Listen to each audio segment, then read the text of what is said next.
Day 3 of our moving in at last day na nga namin dito sa Baguio today, and later this afternoon ay babalik na kami sa Manila. But before that, we'll buy pa some things for ate na need niya sa kanyang apartment, and then after that, we'll try to go around Baguio ng naka-jeep para malaman niya kung paano ang sakayan. So from the hotel nga ay nag-jeep kami going to Town Plaza at dumaan na nga yun ng UP. So bumaba na kami dyan, and then naglakad kami papuntang SM to buy some things, and then naglakad ulit kami going to Igorot Park para naman sumakay going to her apartment.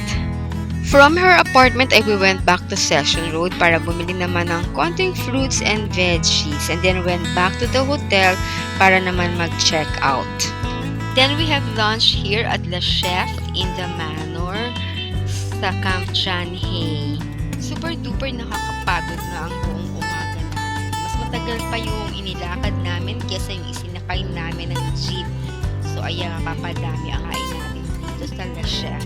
So tara, let's eat! Masarap tong kanilang French macaroons, pero mas nagustuhan ko tong kanilang assorted squares. Lahat yan masarap. I also like their tuna and salmon sashimi, very fresh. So ayan nga si ate, yan lang ang kanyang kinain, sashimi at ang mga rolls and maki, favorite niyang mga yan. And then ito pa yung mga ibang food, ito yung kare-kare na hindi ko masyadong nataypan, but I love this breaded shrimp. Medyo konti na lang yung food dyan sa mga lalagayan kasi mga 2 p.m. Pero marami pa naman choices na mabubusog pa rin naman kayo. I also love this roasted beef. Very tender at tasty yung kanilang gravy. Nakasabay din pala namin dyan ang kami vloggers and family. Wala lang akong food kasi nahiya ako magpa-picture. So after nga namin mag-lunch ay pinaglakad-lakad lang namin ng saglit dyan si Bunso sa playground.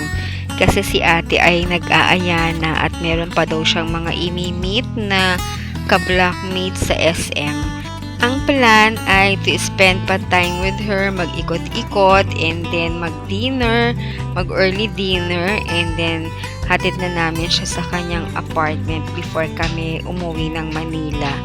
But since gumawa na nga siya ng kanyang lakad with friends, ay ihahatid na lang namin siya sa SM, and then uuwi na kami ng Manila. So maaga kaming makakabalik ng Manila.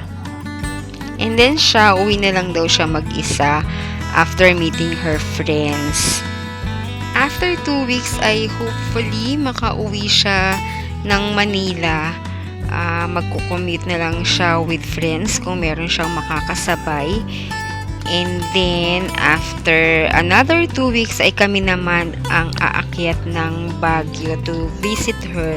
Kasi kung every 2 weeks kami aakyat ay medyo magiging magastos naman yun for us. Ayan na nga, pauwi na kami. Naihatid na namin si ate sa SM to meet her friends. And then, ito, papunta na kami ng Session Road. I'm really hoping na ma-enjoy ni ate ang pag-aaral niya sa Baguio at makamit siya ng mga friends with really good values that can inspire her to do good and excel. Please, sabay-sabay natin malalaman yan sa mga susunod na vlog. But for now, bye muna!